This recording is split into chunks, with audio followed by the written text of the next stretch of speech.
Olá, este é um episódio do programa educacional do CDT, Centro de Doenças Tromboembólicas do Hemocentro da Unicamp e da SBTH, Sociedade Brasileira de Trombose e Hemostasia. Eu sou Joyce Aniquino, atual coordenadora do CDT e presidente da SBTH. Estarei com vocês durante todo esse programa. Espero que aproveitem. Nós falaremos sobre dímero D, que virou uma vedete durante a pandemia da Covid-19. E para falar desse assunto, hoje eu tenho o prazer de ter a doutora Carolina Tostes Pintão, que é hematologista, assessora na área de hemostasia do Grupo Fleury. Boa tarde.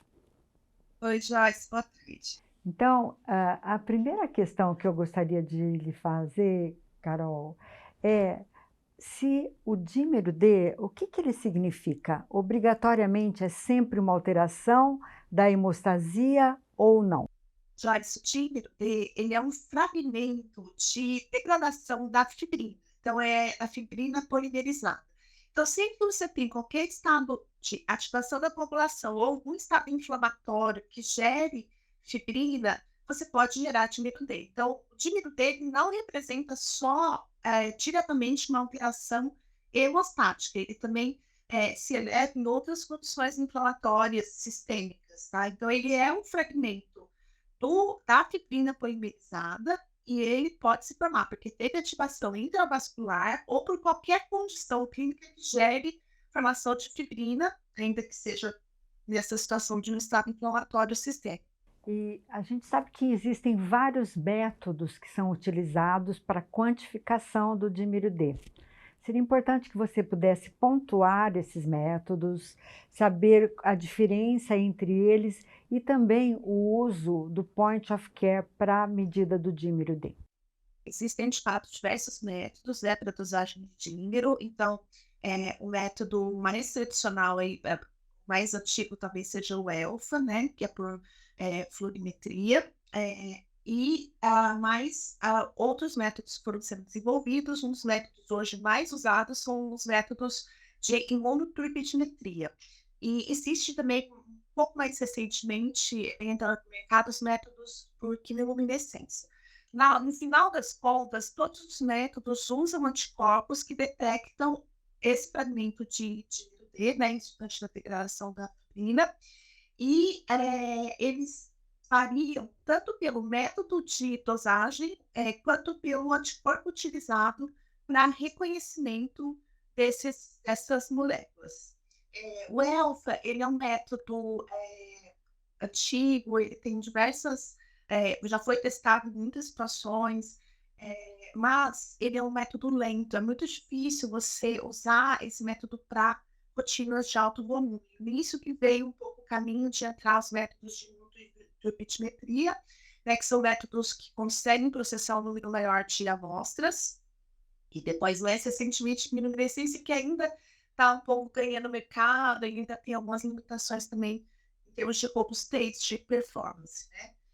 E mesmo dentro de um mesmo método, por exemplo, se você considera a imunoturbidimetria, dependendo do fabricante do teste, muda o anticorpo de detecção e pode mudar um pouco a característica e a performance do método. Então, é importante saber tanto o método que está sendo usado, existe variabilidade entre diferentes fornecedores que podem resultar em variabilidades de detecção, principalmente por conta de interferentes. Então, é importante manter isso em mente. Em situações que você tem alguma dúvida, é importante você buscar. Você pode buscar um teste confirmatório por um segundo método.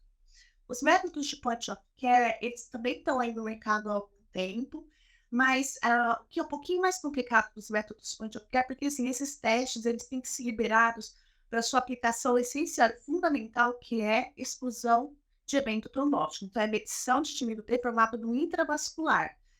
Os estados inflamatórios que a gente comentou antes, por exemplo, você tem inflamação muitas vezes também extravascular, são fragmentos de tamanhos diferentes, então é outro tipo de molécula, né? Então, o principal objetivo de uso do dímero é exclusão de evento trombótico E é para isso que esses testes têm que estar liberados. E quando a gente entra na seara de conjunto care, a gente tem menos robustez desses estudos, muitos desses testes não foram liberados para essa finalidade.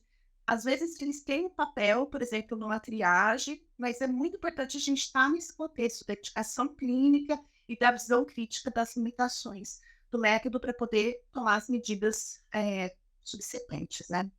E, nesse sentido, existe um corte de valor de normalidade de dímero D.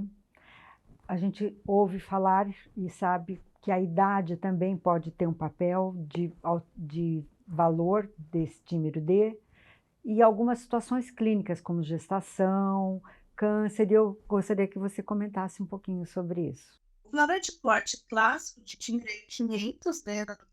O dímero tem uma outra particularidade, que existe também muita variação de unidade de medida. Eu acho que aqui no Brasil até a gente, talvez, não sei se a gente, depende muito do método que está sendo usado, né? Mas, assim, o corte clássico, 500 miligramas por ml, teu, né, a unidade de padronização, mas, de fato, o dímero eleva com a idade naturalmente. Então, com o avanço da idade, existe uma elevação na quantidade de dímero D, na dosagem de dímero D, e hoje existem até recomendações de correções, né, de correção desse valor de acordo com esse critério do avançar de idade. Então, a gente pode fazer esses ajustes. E a outra informação que existe e que é importante é que a gente sabe que o dinheiro dele está elevado em outras condições. A gestação é uma situação clássica. Durante a gestação, o dinheiro dele eleva como parte do processo natural da gestação. É o preparo que o corpo faz para aquele momento que a mulher vai ter a criança e vai sangrar. Então, existe uma elevação, uma condição pró-coagulante natural que acontece ao longo da gestação. Na gestação, o valor de dímero D elevado, ele perde essa correlação que a gente tem nas outras condições com o teste de exclusão de trombose, porque ele não deixa de ser um teste, ele já eleva naturalmente durante a gestação. Então, é mais difícil fazer o uso. A parte clínica, a indicação, a condição, a, a, a avaliação clínica é muito importante. Fazer dosagem de dímero ao longo da gestação, sem outros parâmetros, sem uma motivação específica, confunde muito o médico, o paciente, não ajuda. No câncer, o dímero também eleva, naturalmente, então ele também não é um parâmetro confiável para a exclusão de trombose em paciente oncológico, ele eleva não necessariamente porque você está tendo formação de coágulo no intravascular e, portanto, um evento trombótico, mas porque você tem uma geração mutável nisso, você tem exposição de fator tecidual, tem uma série de condições no câncer que levam a aumento da formação de fibrina e, portanto, aumento de dímero D. Não adianta usar os parâmetros atuais para a exclusão de trombose em paciente oncológico. E tem outras situações em que o dímero D é leve, que a gente tem que manter em mente. Então, se você tem um dímero D elevado fora de uma condição clínica clara de suspeita de evento trombótico e essa indicação de uso para exclusão, precisa lembrar que tem outras situações. Por exemplo, a aneurisma pode elevar, porque você tem aquele turbilhonamento ali de sangue, formação e ativação e formação de fibrina. A gente já falou dos estados inflamatórios, a gente viu muito isso acontecendo na Covid, né? A gente também pode comentar, mas, então, assim, existem outras situações, a gente já falou do câncer, avançar da idade, gestação, que podem cursar com elevação de dímero D. Então, a gente tem que estar muito clara a indicação do teste para que ele possa te dar a melhor informação possível. E outra coisa que é importante lembrar é que também aspectos no pré-analítico podem estar associados à falsa elevação espúria, né, do dímero. Então, se você tem uma coleta traumática e você tem ativação da coagulação dentro do tubo, você vai ter elevação de dímero.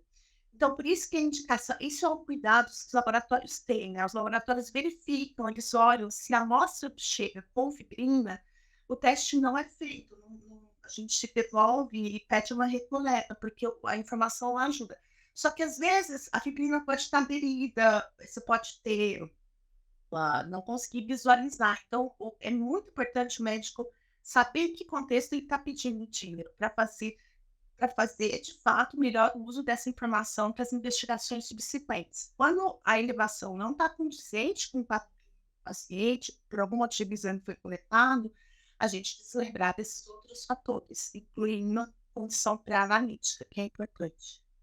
Excelente. E como última questão, então, seria qual seria a indicação mesmo para a gente solicitar um dímero D?